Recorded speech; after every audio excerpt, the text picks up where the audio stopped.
11 দলীয় জোটের 253 আসনের সমঝোতা চূড়ান্ত। জামায়াত 179, এনসিপি 30 এবং বাংলাদেশ খেলাফত মজলিস লড়বে 20 আসনে। প্রধান উপদেষ্টার সঙ্গে সপরিবারে তারেক রহমানের সৌজন্য সাক্ষাৎ, দেশের চলমান রাজনৈতিক পরিস্থিতি সহ নানা বিষয়ে আলোচনা। ষষ্ঠ দিনে ইসিতে 30 আপিল আবেদন মঞ্জুর, 34 নামঞ্জুর, 10টি অপেক্ষমান। 6 দিনে প্রার্থিতা ফিরে পেলেন 337 জন। এবং জুলাই যোদ্ধাদের দায়মুক্তি অধ্যাদেশ উপদেষ্টা পরিষদে অনুমোদন। গণহত্যা মামলায় হাসিনা কামালের কারাদণ্ডের আপিল শুনানি 20 জানুয়ারি।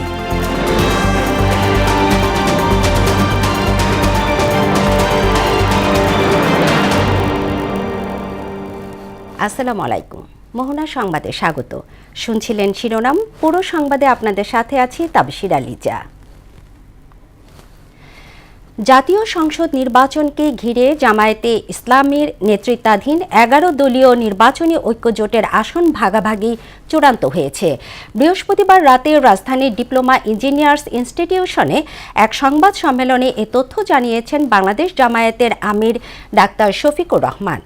এদিন সংবাদ সম্মেলনে আসন ভাগাভাগির বিষয়ে জানান জামায়াতের নায়েবে আমির সৈয়দ আবদুল্লাহ মোহাম্মদ তাহের। তিনি জানান, মোট 253 আসনের সমঝোতা চূড়ান্ত হয়েছে।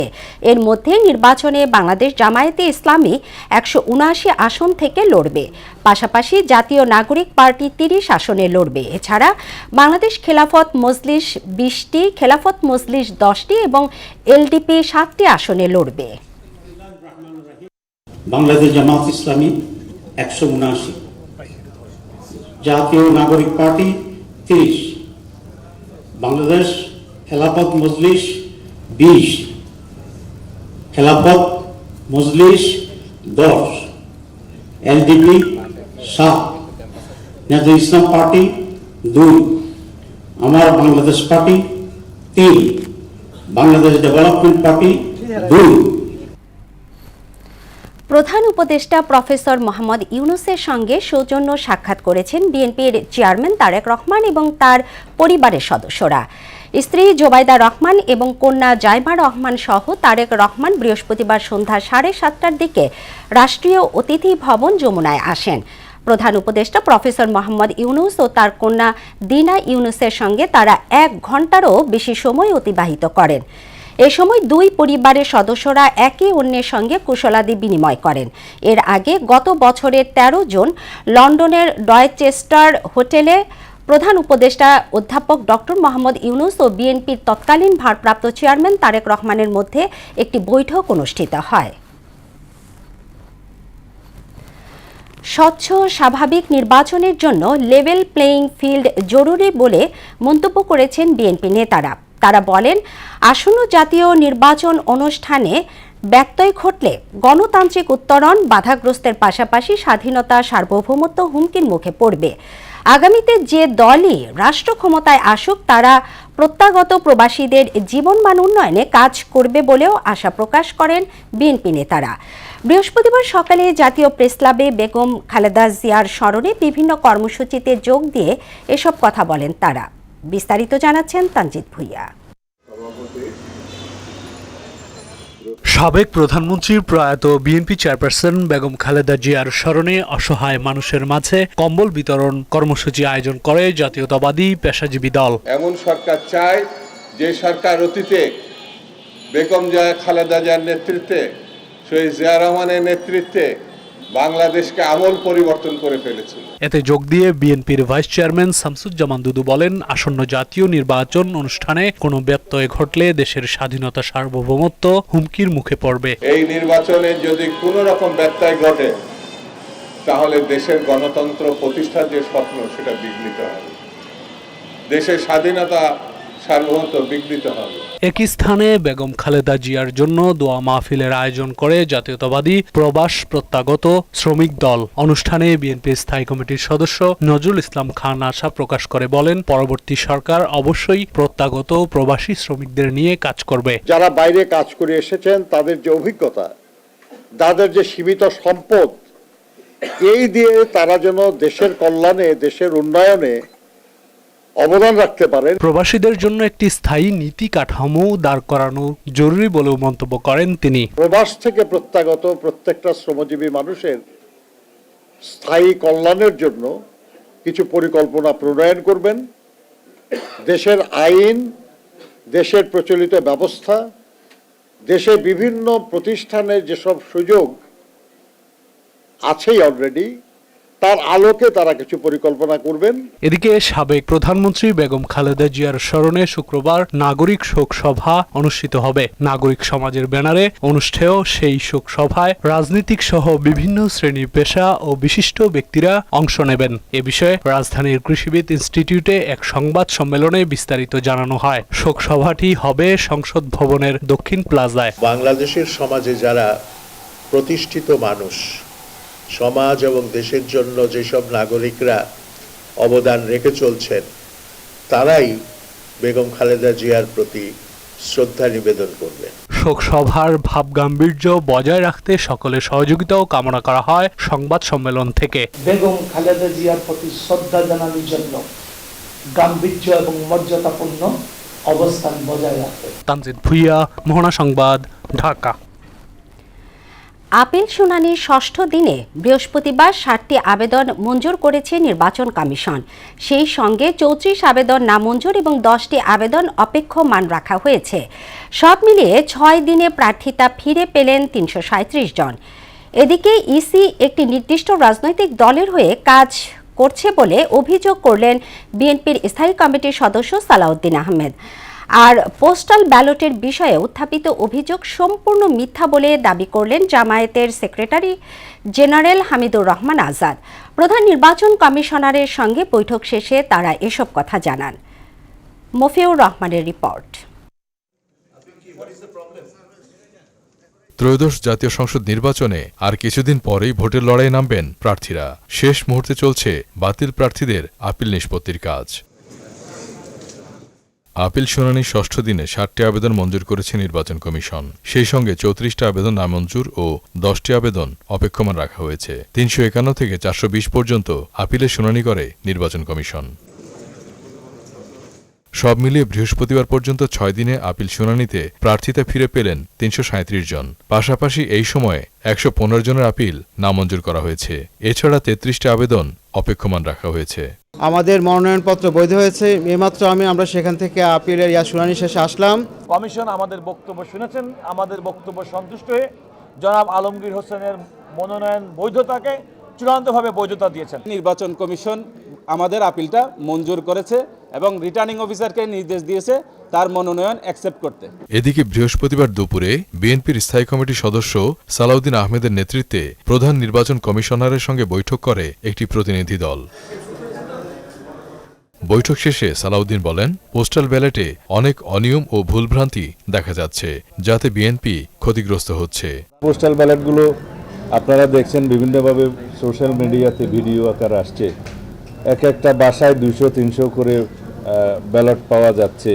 কোথাও কোথাও জব্দ করা হচ্ছে, কোথাও কোথাও এখনই ভোটিং শুরু হয়ে গেছে, যেটা 22 তারিখে হওয়ার কথা। যেহেতু বাংলাদেশে প্রবাসীদের ভোটদানের এই নিয়মটা এই প্রথম এক্সারসাইজ হচ্ছে, এখানে কিছু ভুলভ্রান্তি থাকতে পারত, তবে যে ভুলভ্রান্তিটা হচ্ছে এখানে আমরা ভিক্টিমাইজড, আমরা ক্ষতিগ্রস্ত হচ্ছি। পরে বিকেলে প্রধান নির্বাচন কমিশনারের সঙ্গে বৈঠক করে জামাতের একটি প্রতিনিধি দল। বৈঠক শেষে দলটির সহকারী সেক্রেটারি জেনারেল অভিযোগ করেন, বেশ কিছু এলাকায় অবাধ প্রচারণা শুরু করেছেন একটি বিশেষ দলের প্রার্থীরা। 22 জানুয়ারি থেকে প্রচার প্রচারণা শুরু হবে। এখন সেই প্রচার প্রচারণা হওয়ার কথা নয়, কিন্তু বেশ কিছু এলাকায় বিশেষ কিছু দলের প্রার্থী অবাধে চালিয়ে যাচ্ছে নির্বাচনী প্রচার প্রচারণা। এ সময় সব দলের সমান সুযোগ নিশ্চিতে কমিশনকে আরও সক্রিয় হওয়ার আহ্বানও জানান তিনি। নির্বাচন কমিশনের নির্দেশনা অনুযায়ী। মফিউর রহমান, মোহনা সংবাদ, ঢাকা। ভোটের প্রস্তুতির খবর।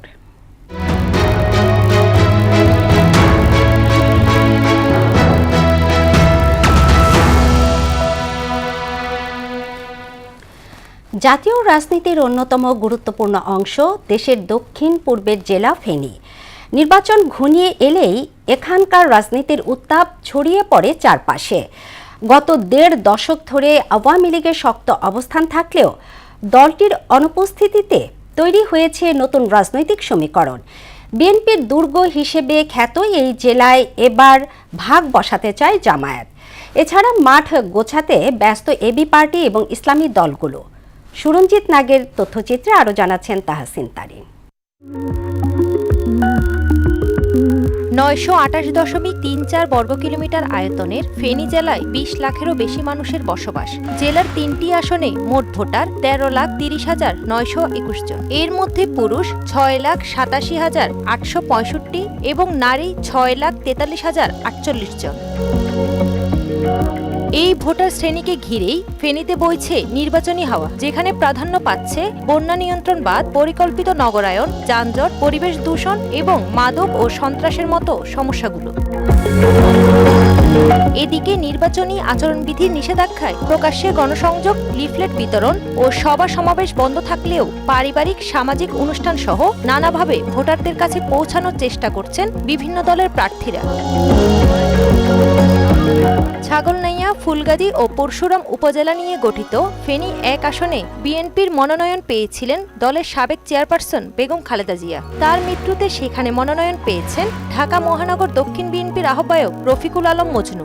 বন্যার দ্বারা যে ক্ষতিগ্রস্ত হয়, মানুষের সবকিছু নষ্ট হয়ে যায়, স্থায়ী বাঁধ নির্মাণ করা, ভালোভাবে যাতে বন্যার হাত থেকে আমরা এলাকার মানুষকে রক্ষা করতে পারি। আমি মনে করি আমরা নির্বাচিত হওয়ার পর আমি সর্বপ্রথম ওটাকে আমি গুরুত্ব দিব। ফেনী সদর উপজেলা নিয়ে গঠিত ফেনী ২ আসনে দলের মনোনয়ন পেয়েছেন বিএনপি চেয়ারপারসনের উপদেষ্টা অধ্যাপক জয়নাল আবেদীন, যিনি ভিপি জয়নাল হিসেবে সমধিক পরিচিত। রাজনৈতিকভাবে গুরুত্বপূর্ণ এই আসনে এবি পার্টি থেকে প্রার্থী হয়েছেন দলটির চেয়ারম্যান মুজিবুর রহমান মঞ্জু। আমি একজন প্রাক্তন এমপি এবং কি মুক্তিযোদ্ধা হিসেবে আপ্রাণ চেষ্টা করব সরকারের পক্ষ থেকে উপযুক্ত পরিমাণ বরাদ্দ নিয়ে জনগণের উন্নয়নের জন্য যা করার দরকার আমি তাই। নতুন জিনিস নতুন ভাবে আমাদের দেশটাকে গড়তে হবে, তাইলে সেই বিচারের ক্ষমতাটা আল্লাহ আপনাদেরকে দিয়েছে। এই নির্বাচনে আপনারা সেটা প্রয়োগ করবেন। ফেনী ৩ আসনের অবস্থান দাগনভূঞা ও সোনাগাজী উপজেলা। এখানে বিএনপির ভাইস চেয়ারম্যান আব্দুল আওয়াল মিন্টু আর জামাত ইসলামী থেকে মনোনয়ন পেয়েছেন ডাক্তার ফখরুদ্দিন মানিক। আমার উদ্দেশ্য একটাই, সেটা হলো ফেনীর জনগণের মান উন্নয়ন করা। যখনই আপনি জীবন মান উন্নয়নের কথা বলেন, তাতে অর্থনৈতিক অবস্থা, তাতে শিক্ষা ব্যবস্থা বলা, স্বাস্থ্যের ব্যবস্থা বলা সবই চলে আসে। আমরা দাগনভূঞা সোনাগাজীর মানুষের জন্য চিকিৎসা সেবাকে কিভাবে সহজলভ্য করা যায়, সহজপ্রাপ্য করা যায়, আধুনিক করা যায়। বারবার ক্ষমতার হাত বদল হচ্ছে, কিন্তু ঘুরে ফিরে একই টাইপের লোকে দেশের ক্ষমতায় আসছে। আমরা চাই এর গুণগত পরিবর্তন। আমরা ইসলামের আলোকে বাংলাদেশকে গঠন করতে চাই। টেকসই বেড়িবাঁধ নির্মাণ, সামাজিক নিরাপত্তা নিশ্চিতকরণ, কর্মমুখী শিক্ষা ব্যবস্থা চালুকরণ, মাদক নিয়ন্ত্রণ ও অপরাধ দমন এবং ব্যবসা বাণিজ্যের অনুকূল পরিবেশ সৃষ্টির দাবি তুলে ধরেছেন ভোটাররা। প্রবাসীদেরকে নিয়ে এখানে কর্মসংস্থান কিংবা শিল্পায়ন করার কোনো সুযোগ থাকে কিনা তারা সংসদ সদস্যরা দেখবেন। শিক্ষার্থী হিসেবে একটা সুস্থ সবল বাংলাদেশ চাই। সন্ত্রাসী কার্যকলাপ হচ্ছে, চাঁদাবাজি হচ্ছে, তারপর ইফটিজিং হচ্ছে, এগুলার পক্ষে যেন কোনো সরকার যাতে কাজ না করে, মানুষের শান্তিতে যাতে নিরাপত্তা থাকে, এটা আমরা চাই বাংলাদেশ। অবাধ, সুষ্ঠু, নিরপেক্ষ এবং গ্রহণযোগ্য একটি নির্বাচনও তাদের প্রত্যাশা। তাহসিন তারিন, মোহনা সংবাদ। জুলাই গণ অভ্যুত্থানে অংশগ্রহণকারী যোদ্ধাদের আইনি সুরক্ষার জন্য উপদেষ্টা পরিষদে জুলাই গণ অভ্যুত্থানের দায়মুক্তি অধ্যাদেশ অনুমোদন দেওয়া হয়েছে। বৃহস্পতিবার বিকেলে ফরেন সার্ভিস একাডেমিতে সমসাময়িক ইস্যুতে আয়োজিত ব্রিফিংয়ে এ তথ্য জানিয়েছেন আইন বিষয়ক উপদেষ্টা আসিফ নজরুল। তিনি বলেন, জুলাই আগস্টে রাজনৈতিক প্রতিরোধে ফৌজদারি মামলা থাকলে সরকার তা প্রত্যাহার করবে। নতুন করে আর মামলাও করা হবে না। জুলাই গণ অভ্যুত্থানকারীদের বিরুদ্ধে কোথাও কোনো মামলা হয়েছে কিনা তাও খতিয়ে দেখার কথা জানান আইন উপদেষ্টা। নতুন বাংলাদেশ নির্মাণের যে আমাদের প্রত্যয় ছিল, সেখানকার কমিটমেন্ট ছিল যে আমরা জুলাই গণ অভ্যুত্থান সুরক্ষা ও দায় নির্ধারণ অধ্যাদেশ আজকে ক্যাবিনেটে অনুমোদিত হয়েছে। এটা আশা করি আগামী ৫-৭ দিনের মধ্যে গেজেট নোটিফিকেশনের মাধ্যমে আইনে পরিণত হবে। এখানে আমরা মূলত যেটা করেছি সেটা হচ্ছে জুলাই গণ অভ্যুত্থানকালে রাজনৈতিক প্রতিরোধের উদ্দেশ্যে সংগঠিত কার্যাবলী থেকে জুলাই গণঅভ্যুত্থানকারীদের দায়মুক্তি দেওয়া হয়েছে। জুলাই গণ অভ্যুত্থানে মানবতা বিরোধী অপরাধ মামলায় শেখ হাসিনা ও আসাদুজ্জামান খান কামালের আমৃত্যু কারাদণ্ডের বিরুদ্ধে প্রসিকিউশনের আপিল চেম্বার আদালতের কার্য তালিকাভুক্ত হয়েছে। এ বিষয়ে শুনানি হবে আগামী 20 জানুয়ারি। এদিকে জুলাই আগস্টে ইন্টারনেট বন্ধ করে গণহত্যার মামলায় জয় পলকের বিরুদ্ধে অভিযোগ গঠনের আদেশের বিষয়ে 21 জানুয়ারি দিন ধার্য করেছেন ট্রাইব্যুনাল। রিপোর্ট করছেন মুদাসসির আলী। 24 জুলাই আগস্টে গণহত্যা মামলার এক অভিযোগে গেল 17 নভেম্বর ক্ষমতাচ্যুত প্রধানমন্ত্রী শেখ হাসিনা ও সাবেক স্বরাষ্ট্রমন্ত্রী আসাদুজ্জামান খান কামালকে মৃত্যুদণ্ড দেন ট্রাইব্যুনাল। আরেক অভিযোগে দেয়া হয় আমৃত্যু কারাদণ্ড। 15 ডিসেম্বর আমৃত্যু কারাদণ্ডের বিরুদ্ধে আপিল করে রাষ্ট্রপক্ষ। সেখানে সর্বোচ্চ সাজা চাওয়া হয়। আপিলটি দায়ের করেন প্রসিকিউটর গাজী MH তামিম। মোট 8 যুক্তিতে মৃত্যুদণ্ড চেয়ে আপিল আবেদন করা হয়। তারই ধারাবাহিকতায় বৃহস্পতিবার চেম্বার আদালতের কার্যতালিকায় অন্তর্ভুক্ত হয় সেই আপিল। চেম্বার বিচারপতি মোহাম্মদ রেজাউল হকের আদালতে কার্যতালিকায় 58 নম্বর ক্রমিকে আছে মামলাটি। এ বিষয়ে আপিল শুনানি হবে 20 জানুয়ারি। এদিকে জুলাই আগস্টে ইন্টারনেট বন্ধ করে গণহত্যা মামলার অভিযোগ গঠনের শুনানি হয় ট্রাইব্যুনাল 1-এ। আদালতকে জুনাইদ আহমেদ পলক জানান তিনি ইন্টারনেট বন্ধ করেননি, এমনকি 2 আগস্টে পদত্যাগও করতে চেয়েছিলেন পলক। ইন্টারনেট বন্ধের যে ডিসিশন মেকিং অথরিটি ওনার ছিল না, উনি বন্ধের নির্দেশনা দেননি, বরং ছাত্রছাত্রী বা আন্দোলনকারী যারা ছিল তাদের প্রতি সংবেদনশীল ছিলেন। সজীব ওয়াজেদ জয়ের পক্ষে রাষ্ট্রের নিযুক্ত আইনজীবী বলেন ইন্টারনেট বন্ধে জয়ের কোনো নির্দেশনাই ছিল না। উনি বাংলাদেশকে ডিজিটাল বাংলাদেশ গড়ার লক্ষ্যে উনি ভূমিকা পালন করেছেন। যে প্রতিদিনের কী ধরনের কাজকর্ম বাংলাদেশের সরকার গ্রহণ করবে এর সাথে সজীব আহমেদ জয়ের কোনো সম্পর্ক ছিল না। এ প্রসঙ্গে কথা বলেন প্রসিকিউটর গাজী MH তামিমও। জুনাইদ আহমেদ পলক নিয়মিত ফোনে সজীব আহমেদ ওয়াজেদ জয়ের সঙ্গে কথোপকথন করতেন এবং তারই একটি পর্যায়ে সজীব আহমেদ ওয়াজেদ জয় পলককে বলেন যে আমার মা যখন বলবে ইয়েস তখন ইন্টারনেট ওপেন, মা যখন বলবে নো তখন ইন্টারনেট স্টপ। জয় পলকের বিরুদ্ধে অভিযোগ গঠনের বিষয়ে আগামী 21 জানুয়ারি দিন ধার্য করেন আন্তর্জাতিক অপরাধ ট্রাইব্যুনাল 1। 21 জানুয়ারি অভিযোগ গঠনের উপরে আদেশের তারিখ নির্ধারণ করেছে। মুদাসসির আলী, মোহনা সংবাদ, ঢাকা। গত 4 সেপ্টেম্বর সীমানা পুনর্নির্ধারণ করে নির্বাচন কমিশনের জারি করা গেজেটের সীমানা অনুযায়ী আগামী 12 ফেব্রুয়ারি পাবনা 1 ও 2 আসনে নির্বাচন করতে বাধা নেই বলে আদেশ দিয়েছেন আপিল বিভাগ। সাথিয়া উপজেলাকে পাবনা 1 আসন এবং সুজানগর ও বেড়া মিলে পাবনা 2 আসন হিসেবে গণ্য হবে। নির্বাচন কমিশনের গেজেট অবৈধ ঘোষণার রায় স্থগিত করে বৃহস্পতিবার দুপুরে প্রধান বিচারপতির নেতৃত্বাধীন আপিল বিভাগ এ আদেশ দেন। নির্বাচন কমিশনের পক্ষে শুনানি করেন ভারপ্রাপ্ত অ্যাটর্নি জেনারেল। আর পাবনা 1 ও 2 আসনের বিএনপি ও জামায়াত প্রার্থীর পক্ষের আইনজীবীরা বলেন নির্বাচনের সব প্রক্রিয়া চলছে, এই মুহূর্তে নির্বাচন স্থগিত হলে নানা জটিলতা তৈরি হবে। অ্যাপিলেট ডিভিশন পরিষ্কার করে তার 2টি নির্দেশনা দিয়েছেন। একটি হলো 68 অর্থাৎ পাবনা 1, জাতীয় সংসদের 69 অর্থাৎ Pabna 2, there election should be held according to the schedule. এবং সেটা কবে 4/9/2025 তারিখে নির্বাচন কমিশন যে গ্যাজেট দিয়েছে সেই গ্যাজেট অনুযায়ী। এলপিজির তীব্র সংকটে বন্ধ হচ্ছে ক্ষুদ্র ব্যবসা। প্রতিদিনই লোকসান গুনছে রেস্তোরাঁ ব্যবসায়ীরা।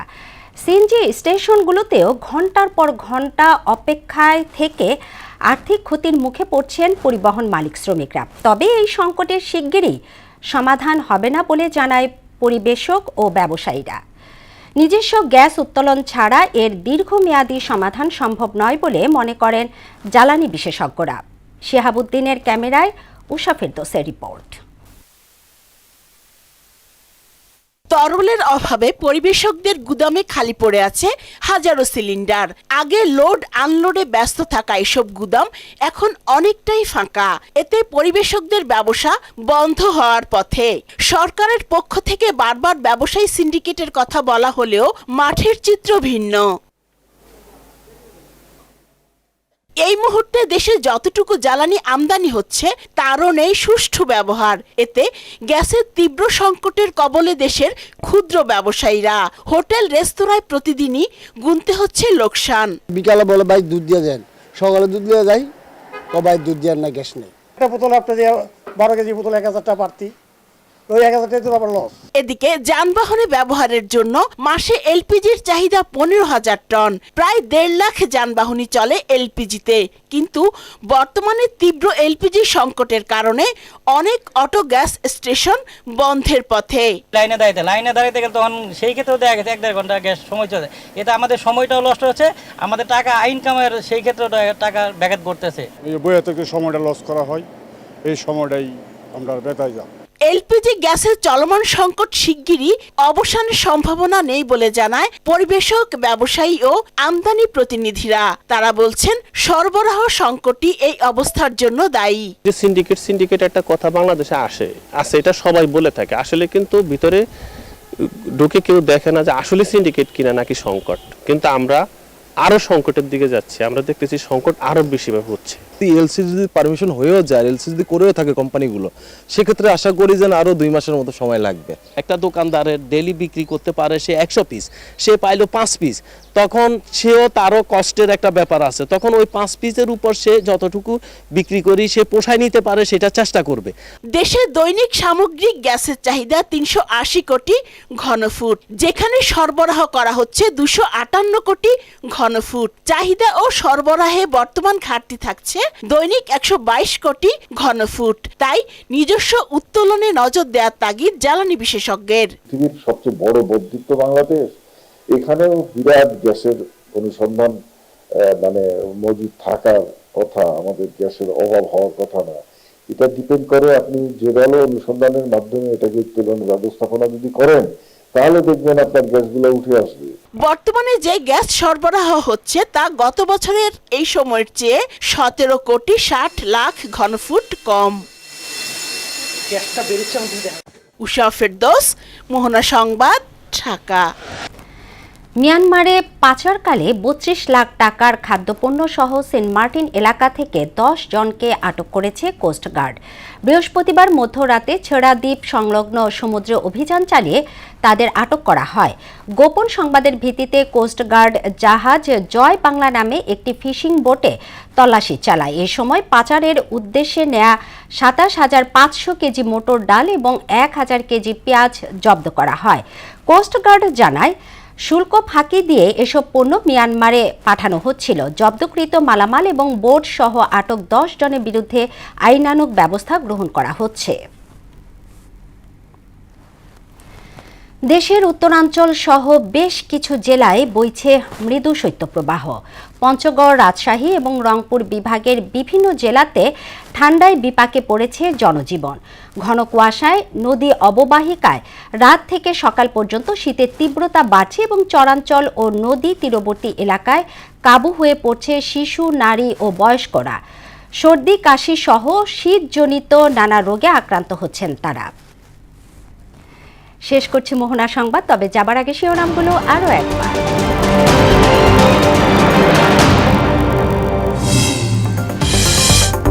11 দলীয় জোটের 253 আসনের সমঝোতা চূড়ান্ত। জামায়াত 179, এনসিপি 30 এবং বাংলাদেশ খেলাফত মজলিস লড়বে 20 আসনে। প্রধান উপদেষ্টার সঙ্গে সপরিবারে তারেক রহমানের সৌজন্য সাক্ষাৎ। দেশের চলমান রাজনৈতিক পরিস্থিতি সহ নানা বিষয়ে আলোচনা। ষষ্ঠ দিনে ইসিতে 60 আপিল আবেদন মঞ্জুর, 34 নামঞ্জুর, 10টি অপেক্ষমান। 6 দিনে প্রার্থিতা ফিরে পেলেন 337 জন। এবং জুলাই যোদ্ধাদের দায়মুক্তি অধ্যাদেশ উপদেষ্টা পরিষদে অনুমোদন। গণহত্যা মামলায় হাসিনা কামালের কারাদণ্ডের আপিল শুনানি 20 জানুয়ারি। এই ছিল মোহনা সংবাদে। মোহনার সবশেষ খবর জানতে ভিজিট করুন www.mohona.tv। সংবাদ দেখতে পারেন ফেসবুক, ইউটিউবেও। এতক্ষণ সঙ্গে থাকার জন্য ধন্যবাদ সবাইকে।